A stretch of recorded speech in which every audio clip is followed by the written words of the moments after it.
We finally have attachment stats for every gun in Warzone 2. So in today's video, I'll be taking you guys through statistically the best attachments for any assault rifle loadout to get the best stats out of your weapon. Got to give a massive shout out to SimGG. Their attachment stats beta for all of the guns in Modern Warfare 2 and Warzone 2 is now out. We do have access to a bunch of the important stats like fire rate, muzzle velocity, ADS time, sprint to fire speed, and of course, time to kill and damage ranges. So we're going to build our attachment blueprint for any assault rifle using the TAC-56, reasoning being it's probably the most meta of all the ARs, tied with the Kastov 7.62 at the moment. The first attachment is really a no-brainer, and it has nothing to do with stats per se. It's going to be the bigger magazine size. Now for the TAC-56 and for some of the other guns, we actually have two different magazine sizes to pick from. In general, just go with the biggest one, especially if you're a trios or a quads player, so you can handle coming up against potentially 4 players and needing to take multiple people out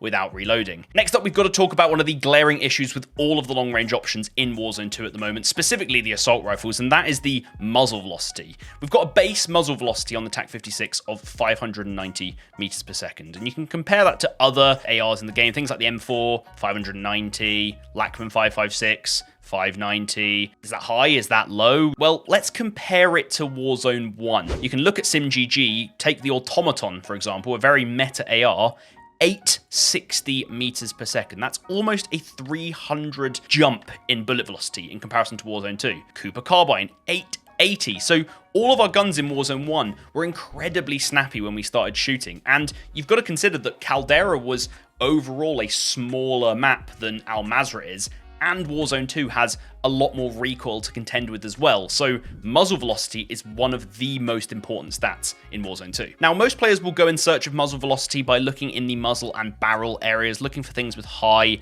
muzzle velocity, but there is one attachment that absolutely trumps all of that, and it is the high velocity ammunition. 260 meters per second bonus. That's about a 45% increase from the 590 we started at. We put that on and we're straight up to 850 meters per second. But it gets better than that.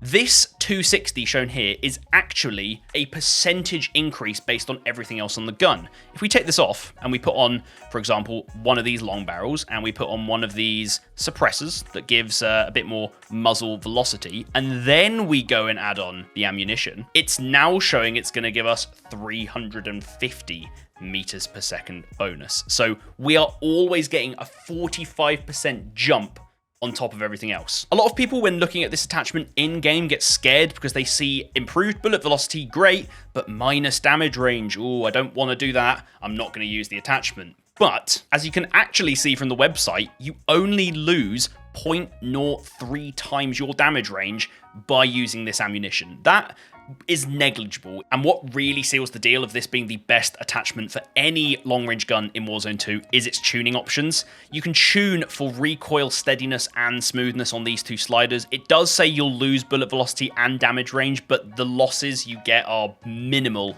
in comparison to the nice buffs to recoil that you get from an ammunition. The next attachment that I really think is a must-have on any long-range gun, especially assault rifles in Warzone 2, is going to be a muzzle, specifically one of the suppressors that gives you bullet velocity and damage range multipliers. A lot of people will go in and say you don't need a suppressor in Warzone 2. There's no red dots. It's not like Warzone 1. Well, the muzzle velocity and damage range boosts you get from suppressors in this game are incredible, which is why I'm still running them and why I recommend that you still run them. In terms of which exact muzzle you should be using, it's currently a debate between the Harbinger D20 and the Echoless 80.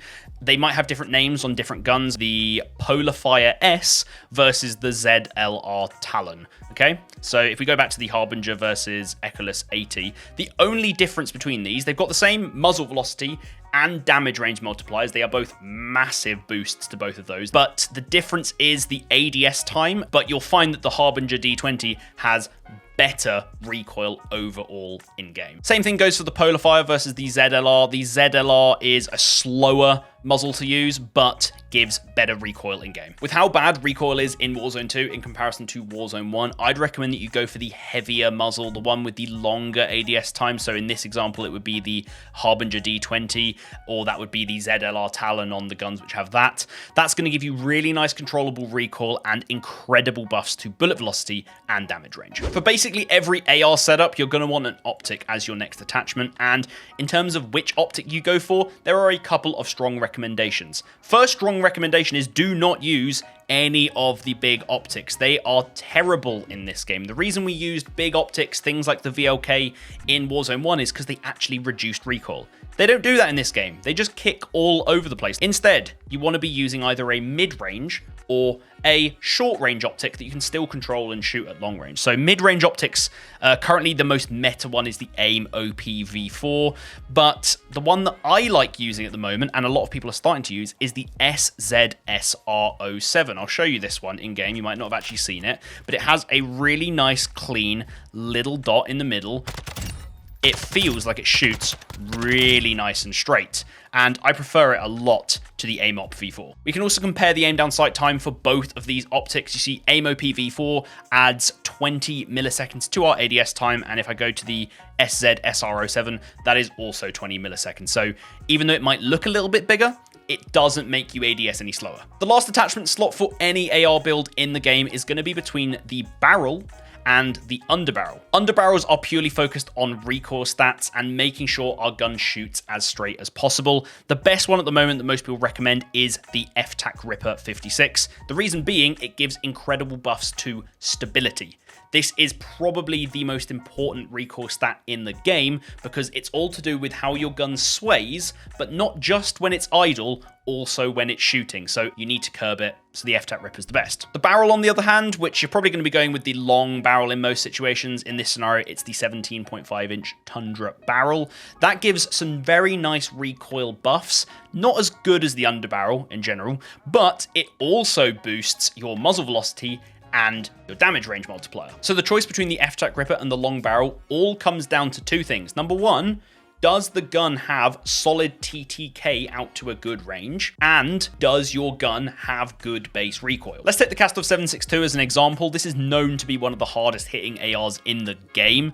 It has a TTK of 200 milliseconds out to 45 meters. That's insane in comparison to most of the other ARs in the game. In this example, it's a no-brainer to just run the FTAC Ripper and get the best recoil we can get. You don't need the long barrel because you've already got insane TTK out to an incredible distance. Let's take the polar opposite scenario now with the Lachmann 556, which does a lot less damage than the Kastov 762, but has incredibly easy to use recoil out of the box. Well, the Lachmann's base TTK is 249 milliseconds, and then that drops off to 332 milliseconds at 32 meters out, and then it drops off again at 56 meters, so we need to buff the damage range on this thing, so the barrel is the obvious option. For this one, it's the Lachmann wrap barrel. That's our longest barrel. If the AR you're building sort of falls directly in the middle of those two scenarios, I would usually recommend going for the recoil over the damage range boost, because recoil in Warzone 2 is kind of crazy, and curbing it as much as possible will lead you to getting more kills than just boosting your damage range. So you can follow along with this blueprint and build any AR in the game to be perfect. Here is our finished TAC 56 build. We can take it into the firing range and you'll see it's a really lovely straight shooting gun. We can follow the exact same principle and do it for another gun. I've done it here for the 762. We can take this one to the firing range and it's the same story. Shoots nice and straight, feels good, kills quick, perfect for long range. I really hope you guys found this video informative. I'm going to be making another one for SMGs, LMGs, and snipers in the near future. So if you want to see those videos as soon as they come out, then be sure to subscribe below and hit the bell icon to be notified when they come out. And while you're here, why don't you check out this video next, where I cover a bunch of gameplay settings in Warzone 2 that you probably didn't know you need to change right now.